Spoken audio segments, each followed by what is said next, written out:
여러분 안녕하세요. 인수를 펼치는 의사들의 소소하면서도 위대한 순간들과 만나보는 TV의사전 명의 2.0 엄지민입니다. 안녕하십니까. 정형외과 의사 권순영입니다. 어떤 장르의 음악이나 드라마가 인기를 끌 때, 또 아니면 스타가 인기를 누릴 때 이런 현상을 일컬어서 우리는 신드롬이라는 단어를 쓰잖아요. 그렇습니다. K-팝 신드롬, 축구 좋아하시는 분들은 손흥민 신드롬, 요즘에는 김민재 선수 신드롬까지 이렇게 사용을 하고 있는데, 그런데 이 신드롬이란 단어가 원래는 의학 용어더라고요. 네, 지금 요즘에 이제 보편적으로 사용하는 그런 단어가 됐는데, 워낙에 이제 신드롬은 우리말로는 증후군이라고 하는데요. 몇 가지 증상들이 동시에 나타나지만 그 원인이 이제 불명확할 때 병적인 증상을 통칭해서 모두 통틀어서 무슨 신드롬, 무슨 증후군, 저희가 그런 식으로 이제 그 병명을 붙이게 됩니다. 특히 이제 희귀 난치성 질환인 경우에 있어서는 원인이 명확하지 않은 경우가 많아서 더욱 그 신드롬이라는 단어를 우리가 많이 붙는 병명이 상당히 많이 접하게 되죠. 네, 오늘 저희가 모실 분도 희귀 난치성 질환과 맞서 싸우는 명의신데요. 뇌성마비 환자들을 치료하는 소아정형외과의 명의를 먼저 화면으로 만나보겠습니다.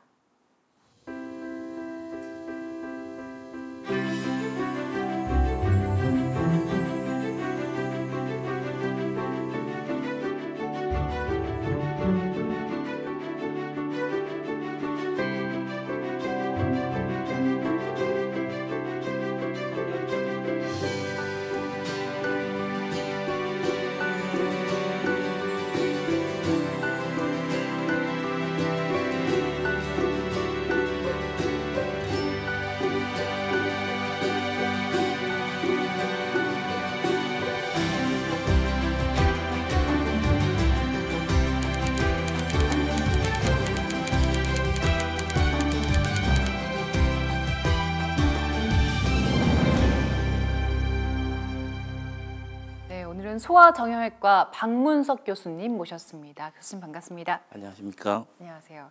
자, 저희 시청자분들께 교수님 소개 먼저 부탁드릴게요. 예, 저는 분당 서울대학교 병원에서 근무하고 있는 정형외과 박문석이라고 합니다. 저는 소아정형외과를 세부 전공으로 가지고 있고 주로 뇌성마비 환자를 치료하고 있습니다.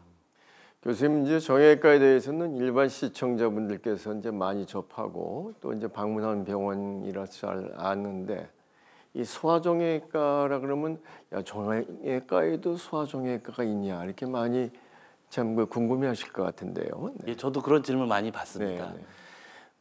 정형외과가 이제 척추하고 사지를 다루는 학문이라고 한다면 소아정형외과는 그 학문 중에 세부로 18세 미만의 소아와 청소년을 다루는 학문입니다.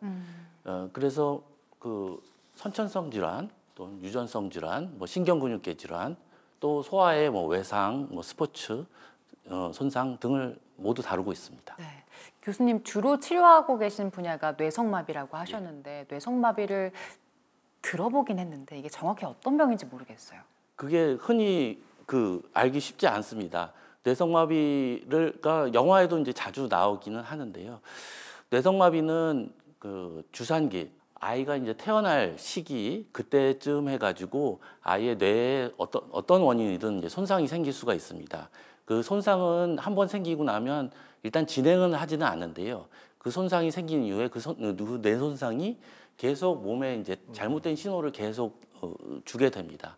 그렇게 되면 아이가 자라면서 자세와 운동 기능에 이제 문제를 일으키게 되고, 그리고 근골격계에 어떤 장애를 나타나게 됩니다. 이런 질환을 합쳐가지고 다 뇌성마비라고 합니다.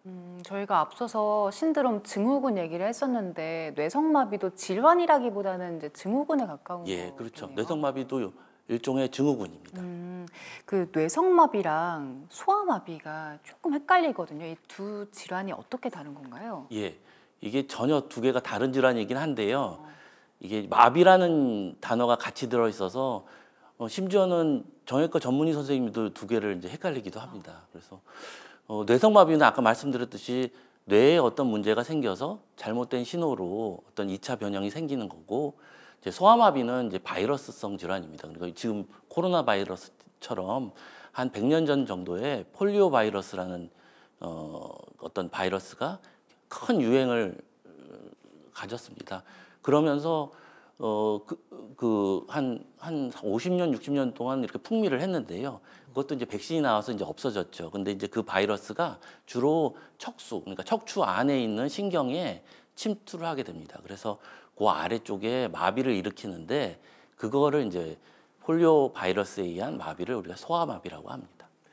뇌성마비 환아의 경우에 있어서는 이제 일단 보행 장애가 있는 경우에서부터 참 평생 누워서 생활을 해야만 되는 정도까지 어떤 질환에 따라서 이 경중이라든가 아니면 이 여러 가지 나타나는 양상이 상당히 다양하다고요.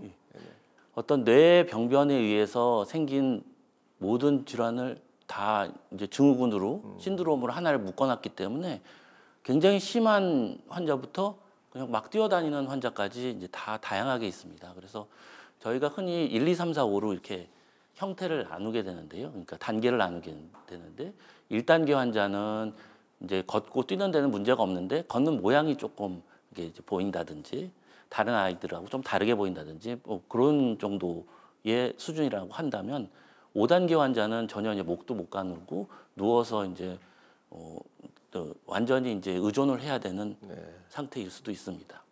단계별로 다 이제 할 수 있는 것들이 좀 다르고 겪는 어려움들이 다른 것 같은데 치료를 통해서 어떤 도움을 받게 되나요? 예, 맞습니다. 그러니까 잘 뛰어다니는 애들하고 전혀 누워서 거동을 못하는 친구들하고 저희가 치료의 목적이 같을 수는 없겠죠. 네. 그래서 그거에 맞춰가지고 환자 맞춤형으로 치료 계획을 저희가 세우게 됩니다.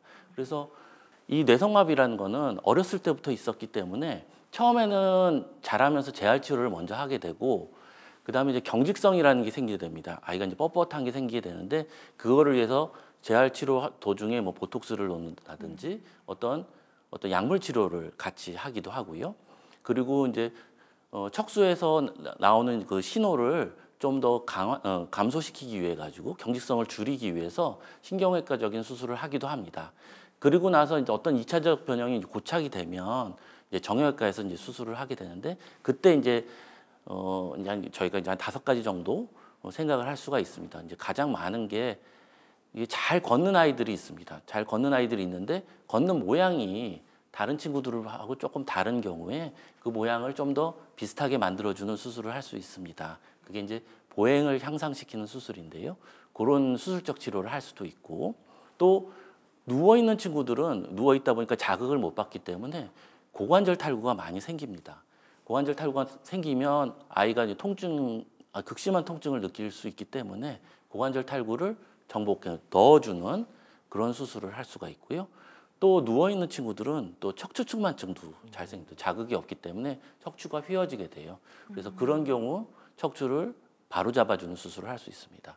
또 기능이 굉장히 좋은 환자들 중에 편마비인 환자가 있어요. 편마비라는 것은 한쪽만 마비가 된 환자인데 그런 환자들은 특징적으로 팔에, 손에 그 어떤 기능의 장애를 많이 가지고 있습니다.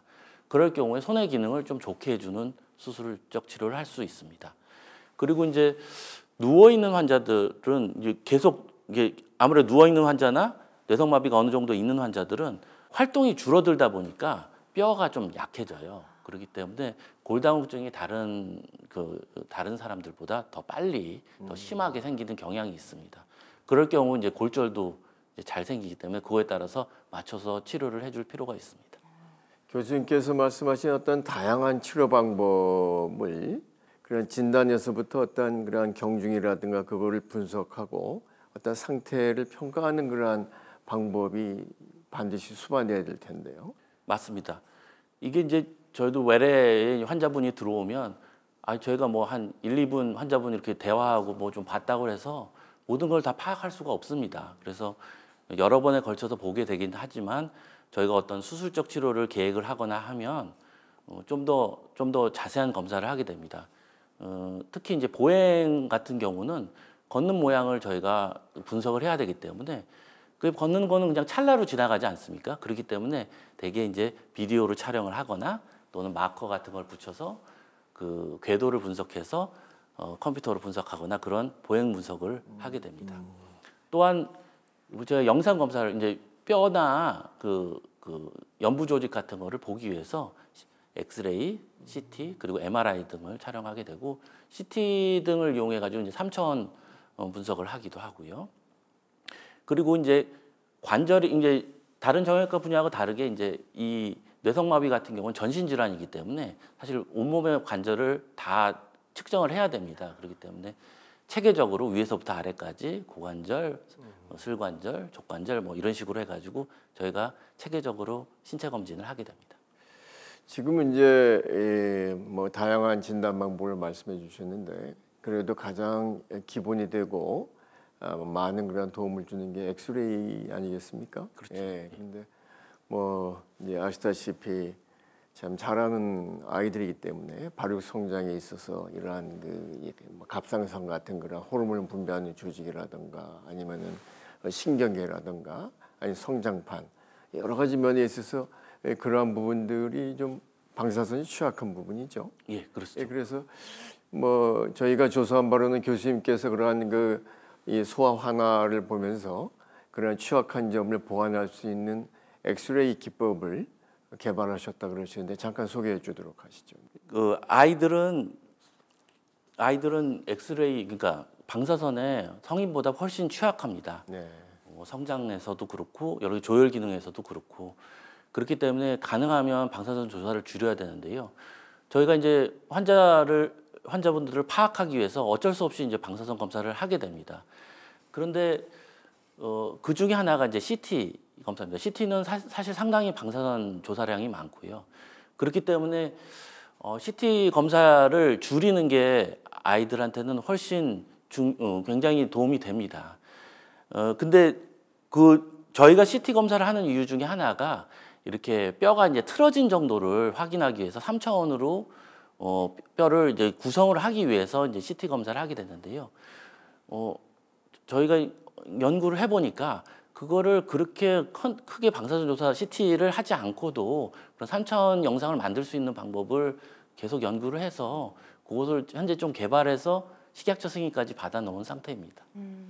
아이들 이제 상태에 따라서 진단을 하고 상태가 안 좋으면 수술 치료를 하게 되잖아요. 그런데 아이들이 워낙 어리다 보니까 부모님들이 수술하는 거에 대해서 좀 걱정을 하시기도 할 것 같아요. 수술 치료는 보통 몇 살쯤부터 이루어져요?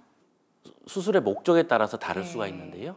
그 보행을 좋게 해주는 수술적 치료를 한다고 하면 기본적으로 아이가 보행을 어느 정도 해야 되겠죠. 그러니까 근데 뇌성마비 같은 경우는 발달이 다른 아이들보다 좀 늦어집니다.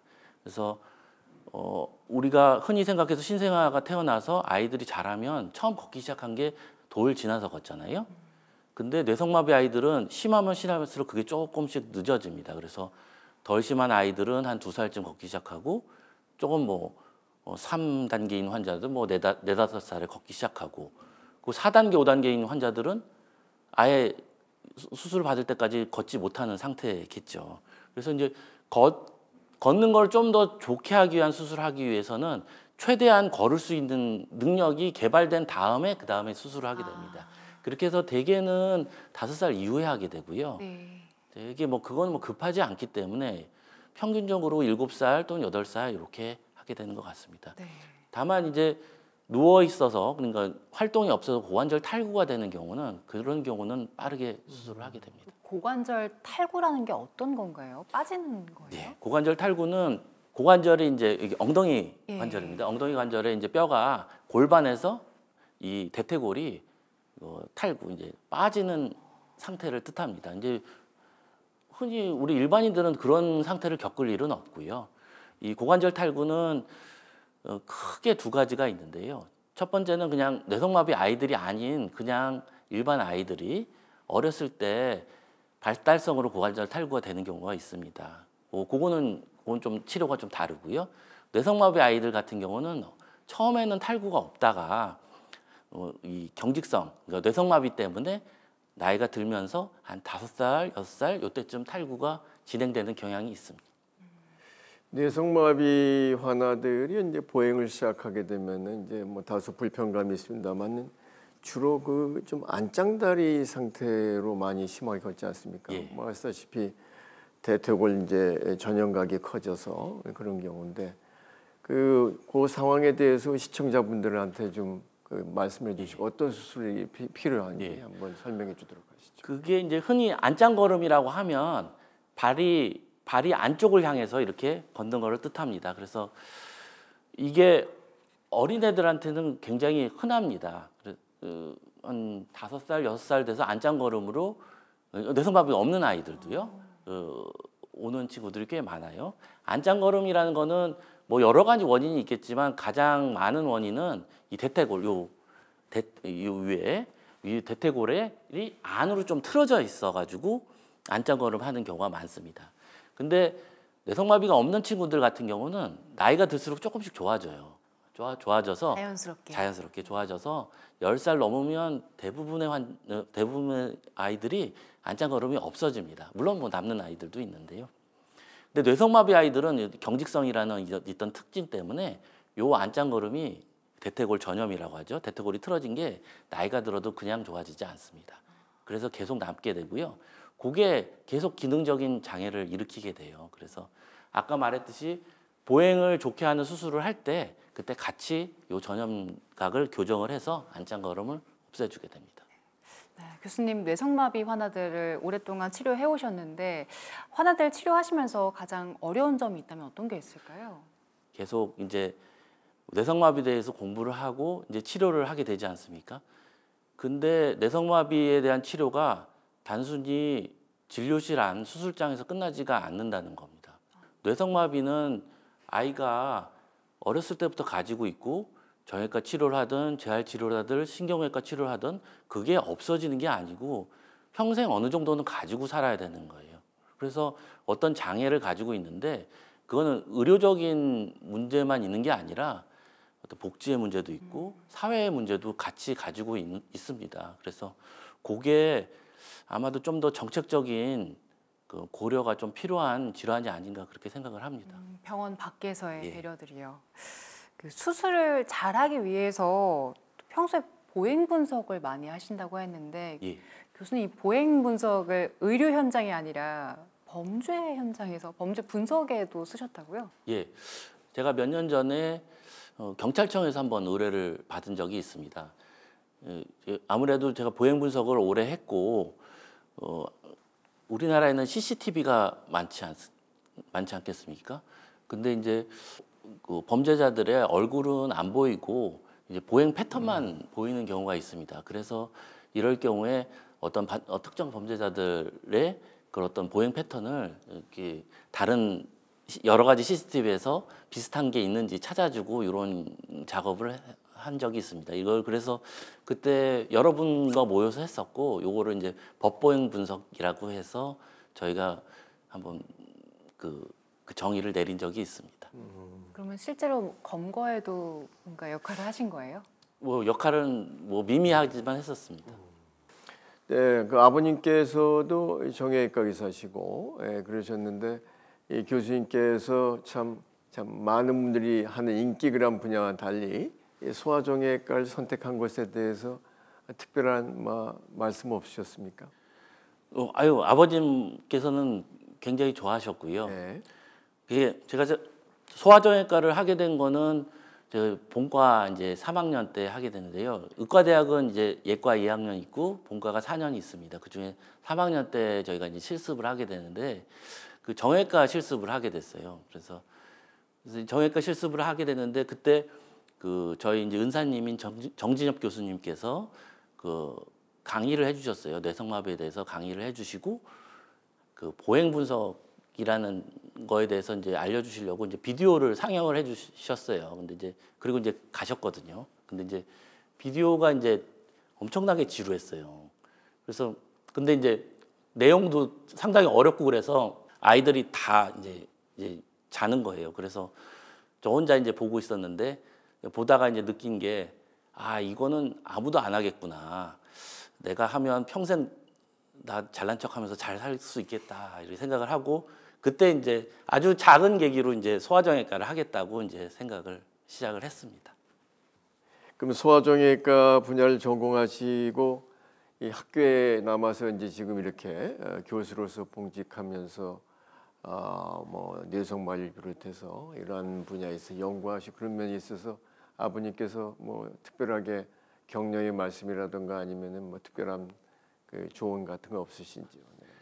제가 이제 가끔 찾아뵈면 주로 이제 뭐 요즘 어떤 수술하냐 하고 그렇게 수술에 대해서 말씀드리고 하면 그걸 엄청나게 부러워하십니다.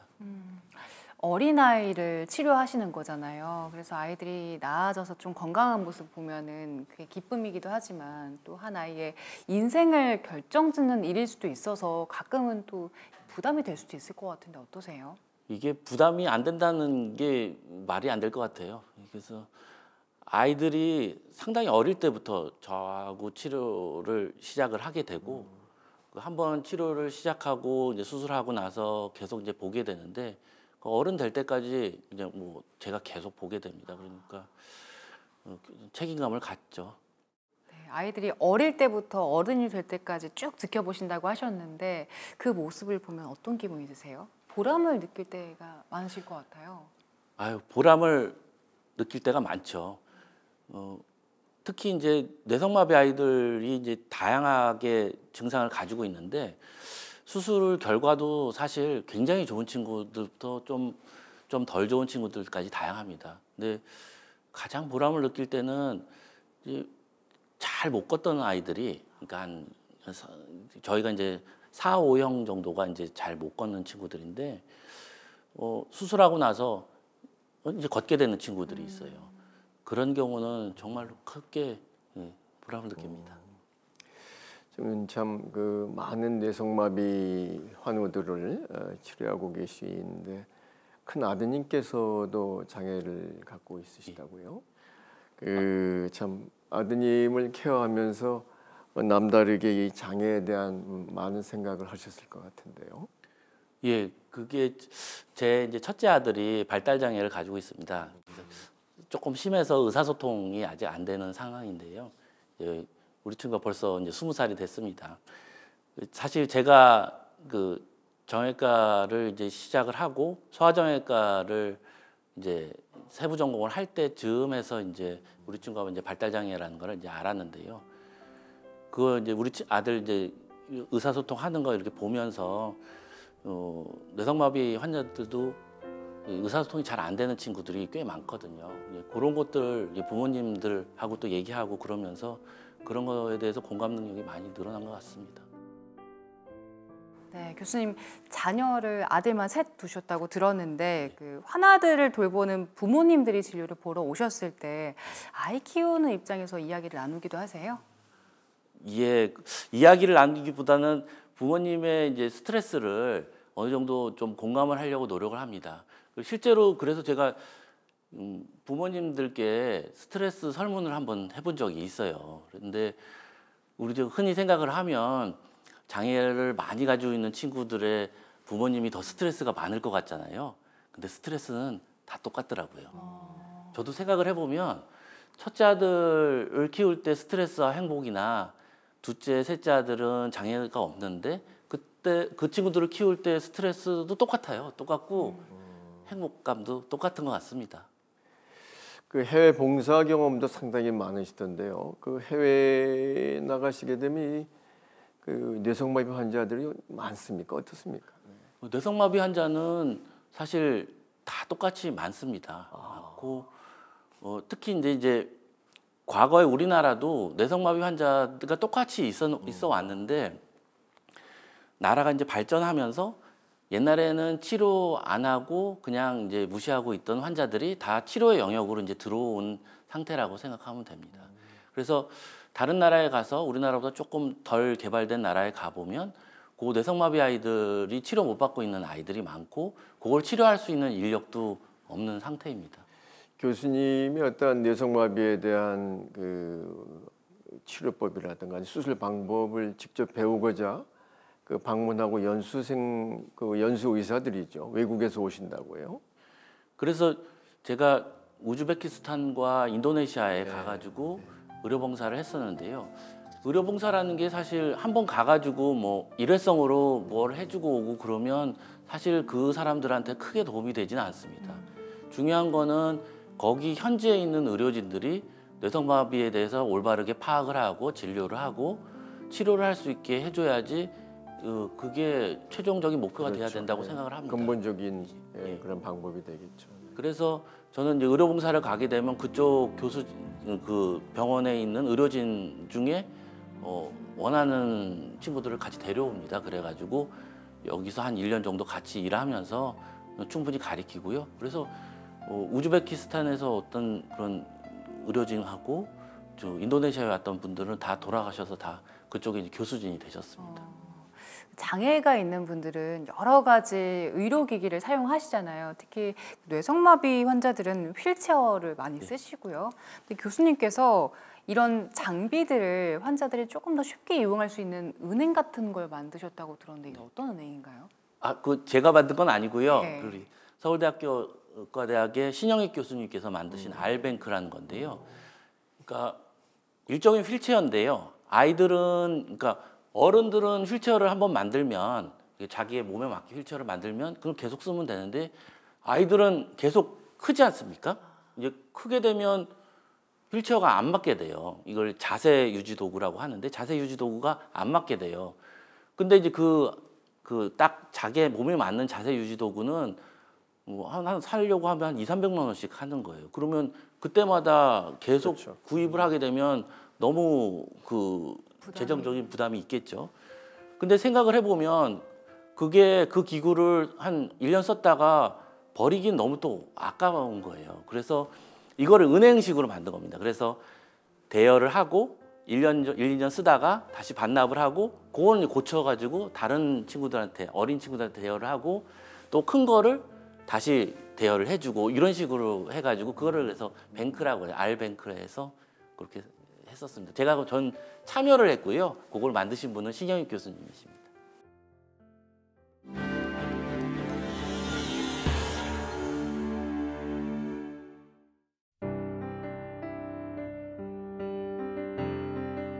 미숙한 뇌로 인해 근육마비와 운동기능 장애가 나타나는 질환 뇌성마비. 뇌성마비는 만성질환처럼 평생 병을 안고 치료받으며 살아가야 한다. 소아정형외과 전문의 박문석 교수는 지난 20여 년간 뇌성마비 환자들을 치료하며 헌신해왔다. 그러다 보니 환자의 고통을 누구보다 잘 이해하고 있다. 이게 모든 질환의 경우 어머니들은 사실 다 똑같죠. 어떤 질환이 있든 다 마음이 아프신데 뇌성마비 아이들은 이 문제가 뭐냐 하면 이게 계속 남는다는 거예요. 이 질환이 한번 생겼다가 없어지는 게 아니라 어떻게 보면 평생 어떤 질환을 가지고 살아야 되는 거니까 그거에 따른 아픔이 있을 것으로 생각합니다. 아이가 태어나서부터 지금까지 박문석 교수는 모든 성장 과정을 지켜봐왔다. 지금 얼마 만에 왔죠? 3개월이요. 3개월. 잘 지냈어요? 네. 자, 우리 수술한 데 한번 봐볼까요? 자, 이쪽으로 와요. 돌아서 교수님. 무릎 수술도 했는데 무릎이 아직 다 펴지지도 않네요. 지금. 네. 우리 연습 열심히 해요. 이게 이제 우리 뼈 수술을 한 건 아니고 근육만 늘려준 거기 때문에 네. 이게 이제 한계는 있긴 한데 그렇다고 해서 지금 무릎 수술을 막 크게 할 필요 정도가 있지는 않아요. 실제로 무릎은 다 펴지고 네. 힘이 약간 유쾌하게 웃음으로 환자를 맞이하는 박문석 교수. 늘 세심하게 환자의 상태를 살피며 진료한다. 그래서 환자와 가족들은 박 교수를 믿고 의지한다. 할 거죠? 네. 3개월 있다 봬요. 네, 그래. 아이가 초등학교 3학년 때 처음 교수님을 찾게 됐어요. 아이가 발목이라든가 아니면 무릎 쪽이 많이 근육이 수축이 돼서 그 근육을 끊어주는 그런 수술을 하게 되었어요. 늘 3개월에 한 번씩, 5개월에 한 번씩 올 때마다 늘 감사하죠. 네, 그것도 아이가 또 잘 수술도 잘 되어서 또 결과가 너무 좋으니까 전체적으로 다 아이만 생각한다면 교수님한테 늘 감사하죠. 뇌성마비는 근육이나 인대를 경직시킨다. 그로 인해 환자에 따라 수술이 필요한 경우도 있다. 이번에 수술한 환자는 12살이고 뇌성마비 환자고 보행에 이상이 있어서 그거를 고치기 위해서 수술을 합니다. 이번 환자는 어제 우리가 보행 분석을 했는데 뼈에는 문제가 없고 근육이 좀 짧아져 있는 부분이 있어서 그것을 이제 늘려주는 수술을 합니다. 총 10군데의 수술을 하게 됩니다. 소아 정형 분야를 지원하는 전문의는 많지 않다. 특히 희귀 난치성 질환인 뇌성마비는 늘 세상의 관심 밖이었다. 하지만 박문석 교수는 어린 환자들을 돌보겠다는 일념으로 이 길을 선택했다. 기억에 남아있는 환자는 굉장히 많은데요. 근데 요즘 봤던 환자분 중에 한 명은 제가 어렸을 때 수술했는데 우리 병원에 취직을 했더라고요. 그래서 지금 취직하면서 여기 와서 저한테 가끔 애를 보고 그러는데 깜짝 놀랐습니다. 뇌성마비 치료를 향한 박 교수의 열정은 현재 진행형이다. 환자들에게 보다 나은 진료 환경을 만들어주기 위해 회사까지 창업했다. 동작이 되도록 지금 그는 단순 방사선 장비만으로 뼈의 골을 3차원 재건하는 모바일 의료 솔루션을 개발했다. 성장기의 소아 청소년은 성인에 비해 방사선 노출에 취약하다. 이 문제를 해결하기 위해 박문석 교수는 엑스레이 사진만으로 뼈의 실제 모양과 가까운 3차원 영상을 구현해냈다.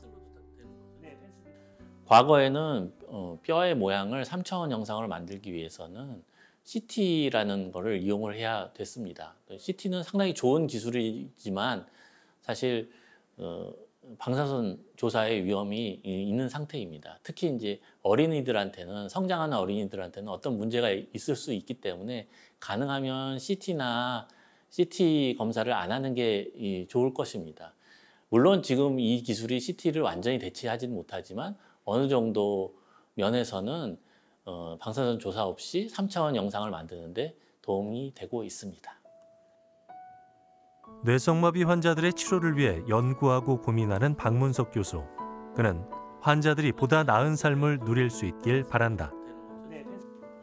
자신이 현재 최선을 다할 때 환자들의 미래를 밝게 만들 수 있다는 믿음으로 그는 뇌성마비 환자들을 위해 자신의 자리를 지켜나가고 있다.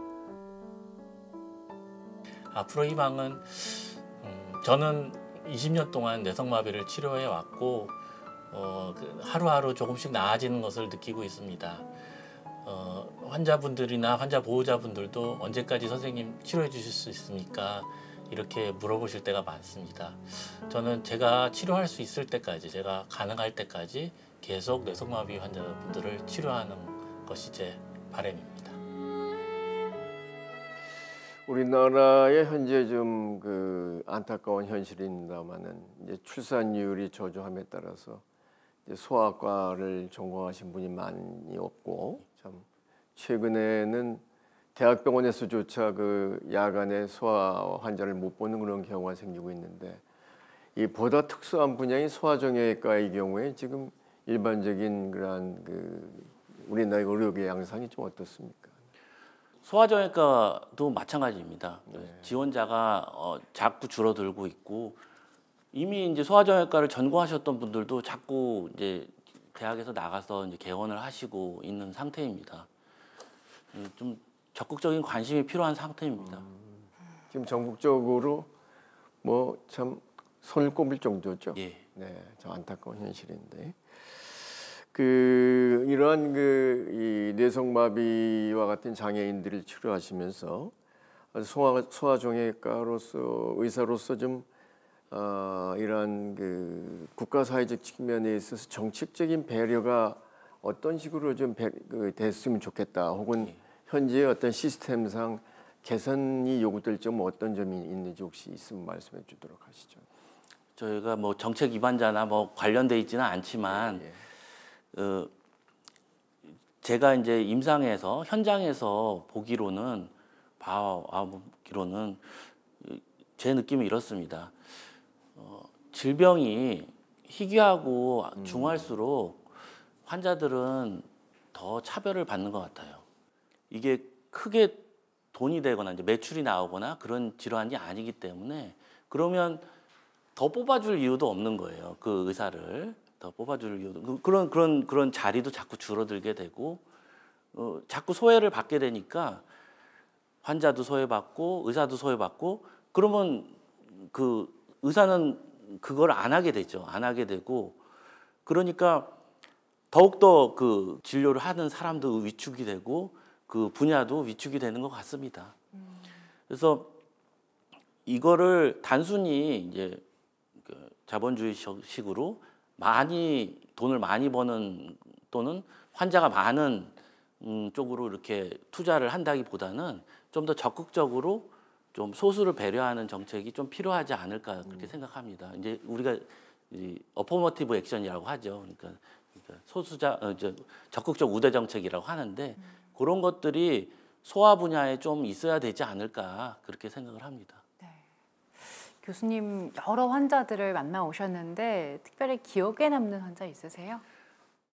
제가 한 15년 전에 이제 수술을 했을 거예요. 수술을 했는데 그때는 어린아이였는데 요번에 저희 병원에 취직을 해가지고 찾아왔었어요. 그래서 그 환자분 기억이 납니다. 감동적인 재회가 되셨겠네요.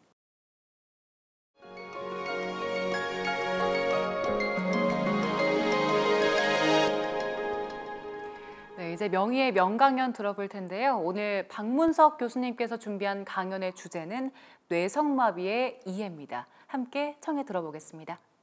예. 그 뇌성마비라는 것은 이게 지금 제일 위에 있는 건 뇌고요. 가운데 있는 거는 이제 우리 척추 가운데 있는 그 척수라고 합니다. 그 신경계인데요. 그리고 맨 아래에 있는 거는 근육이고 이제 그걸 이제 전깃줄처럼 이어주는 게 이제 신경입니다. 위에 뇌에서부터 척수까지를 이제 중추신경계라고 하고 그 척수서부터 이제 전깃줄처럼 내려오는 신경을 우리가 말초신경계라고 합니다. 그래서 그 뇌성마비는 중추신경계의 질환이고요. 이게 중추신경계에 어떤 문제가 생기면 중추신경계에서 이제 신호가 내려갈 텐데 그 신호가 대개는 이제 아래쪽에 아래쪽을 좀 억제하는 신호입니다. 그래서 아래에 있는 말초신경계에 우리 반사궁이 있는데 그걸로 인해서 우리가 경직성이라는 게 생겨요. 그 경직성을 억제하는 게 그 중추신경계의 역할이라고 생각을 하면 되는데 그거에 문제가 생긴다고 보면 됩니다. 그래서 뇌성마비는 미숙한 뇌에서 생기는 미숙한 뇌라는 게 뇌가 좀 덜 자라는 걸 뜻하는 거죠. 그렇기 때문에 뇌가 미숙한 경우는 아이가 좀 빨리 태어나는 경우에 생깁니다. 그래서 주산기에 아이가 태어날 즈음에서 뇌에 손상이 생겼는데 그 손상은 그대로 가지고 있는 겁니다. 근데 그게 계속 잘못된 신호를 주기 때문에 운동과 자세 발달에 이제 문제가 생기는 어떤 신드롬을 뜻하게 돼요. 그렇지만 이제 뇌병변은 진행하지는 않지만 그 하지나 척추의 변형은 계속 진행을 할 수가 있습니다. 그래서 그런 치료가 필요하게 됩니다. 그래서 아까 말씀드렸듯이 뇌성마비의 뇌 손상은 미숙한 뇌에서 생기기 때문에 아이가 좀 빨리 태어난 아이들한테서 많이 생겨요. 그러니까 조산이라고 하죠. 조산이고 조산인 경우는 체중이 되게 적게 나가죠. 처음에 뭐 1000g, 뭐 1500g 뭐 이런 친구들이 꽤 있어요. 그래서 이렇게 이제 조산 같은 경우는 사실 우리 이제 의학이 발달하면서 옛날에는 조산이었던 친구들이 다 이제 사망을 하는 경우가 많았어요. 근데 이제 의학이 발달하면서 더욱더 더 생존율이 높아지기 시작했죠. 그러니까 이제 의학이 발달하면서 어떤 문제는 해결되지만 뇌성마비는 더 많아지죠. 그러니까 이제 어떤 문제는 또 다른 의학 문제를 또 야기하기도 합니다. 그래서 이거는 이제 호문큘러스라고 굉장히 유명한 그림 중에 하나입니다. 그러니까 뇌의 어떤 영역이 어떤 거를 담당하냐. 이게 사람 얼굴하고 팔하고 이렇게 그려져 있죠. 저 부분이 그 뇌의 그 부분이 그거를 담당하는 겁니다. 그래서 대부분은 뇌성마비 어머님들 아버지들은 백질연화증이라고 많이 얘기를 들으실 거예요. 백질연화증이면 저기 오른쪽에 빨갛게 되어 있는 부분이 파괴가 되는 건데 뇌성마비에 이제 특징적으로 많이 나타납니다. 그렇게 되면 지금 보시면 이렇게 전깃줄이 있는데 다리에서 이제 내려가는 전깃줄이 거기 빨간색에 걸려 있죠. 이게 이제 경직성 양측마비라고 하는데 이런 경우에는 다리를 주로 양다리에 문제가 생기는 경우가 많습니다. 근데 편마비 같은 경우는 좀 더 광범위해서 한쪽만 생기는 경우가 많고 이렇게 연한 빨간색으로 보이죠. 이런 경우는 팔에도 이제 문제가 많이 생기고요. 그래서 편마비는 팔에 문제가 생기는 경우가 많고 양측마비, 경직성 양측마비는 다리에 문제가 생기는데 양쪽에 문제가 생긴다. 그래서 아까도 말했듯이 뇌에 어떤 손상이 생겨서 하지에 문제, 하지나 척추에 문제가 생기는데 그 경중도가 다 다릅니다. 그래서 막 뛰어다녀서 그냥 모양만 좀 이상한 친구서부터 시작해가지고 전혀 거동이 안 되고 목을 못 가누어서 완전히 100% 다른 사람한테 의지해서 살 수 있는 사람까지, 아이들까지 다양하게 있습니다. 이런 경우가 다 수술이나 어떤 치료를 할 때 그런 목표가 다 다를 수가 있겠죠. 그래서 이거는 1형 환자인데 아까 뭐 잘 걷고 아이가 약간 까치발하는 거 말고는 별 문제가 없습니다. 이거 뭐 이런 친구야 뭐 까치발만 없애주면 다른 친구들하고 사는 거하고 전혀 다르게 살 수가 있죠. 문제도 없고요. 그렇지만 이 친구도 이제 뇌성마비고요.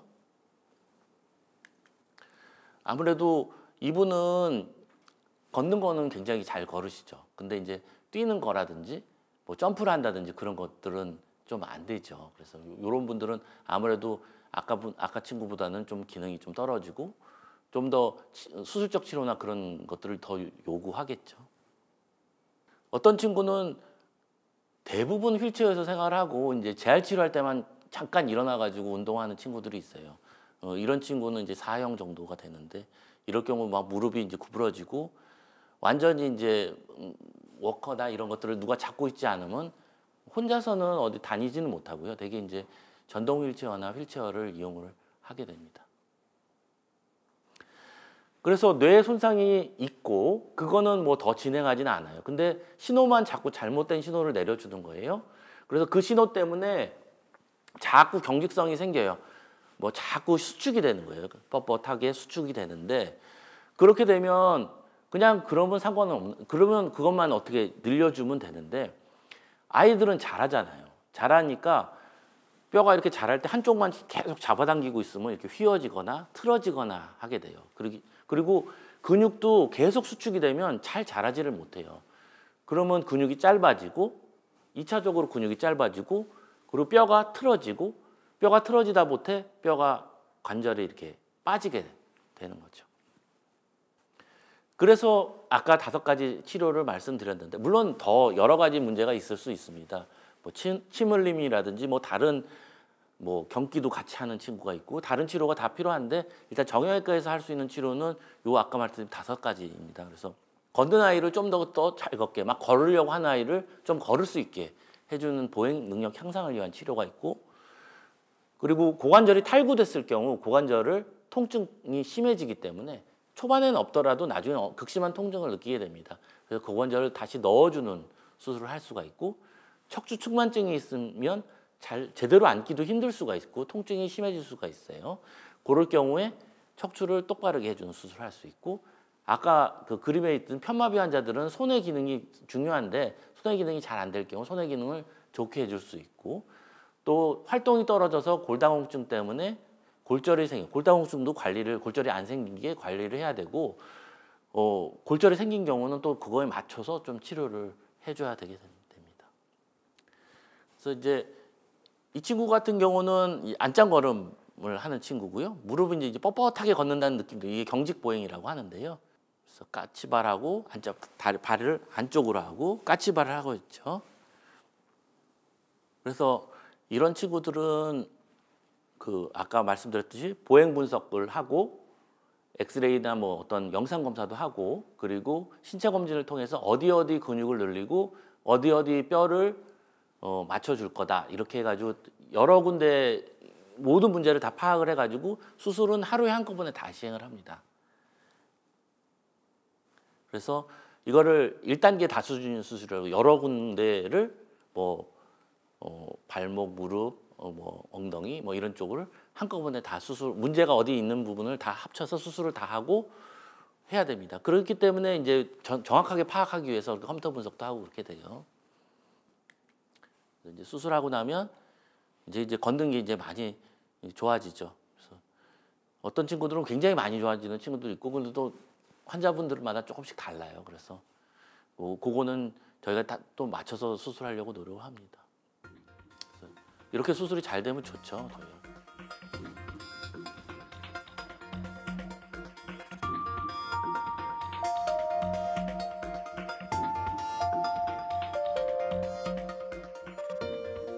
놀랍습니다.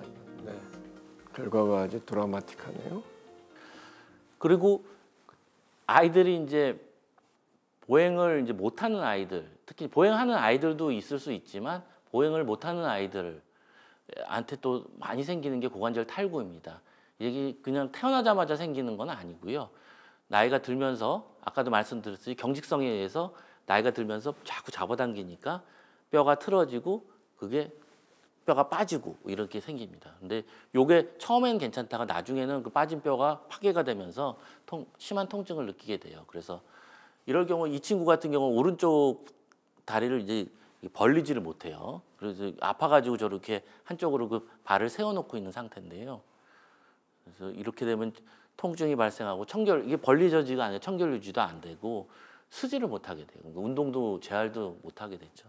그래서 요게 이제 뼈가 요 부분이 워낙 뼈가 관절이 들어가 있어야 되는데 요게 바깥으로 지금 다 나와 있는 상태입니다. 이런 경우는 이제 저희가 수술적 치료가 필요해요.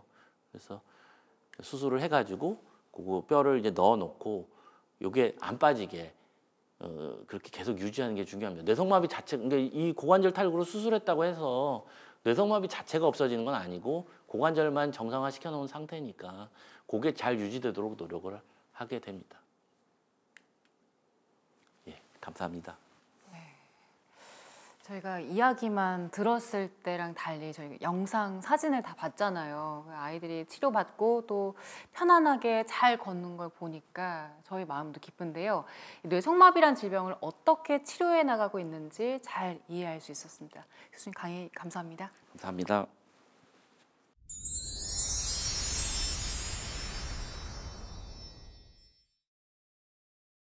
저희가 공식 질문 드리고 있는데요. 서양에서는 신뢰할 수 있는 의사가 누구냐고 물을 때 네, 부모님, 어머니를 맡길 수 있는 의사라고 하더라고요.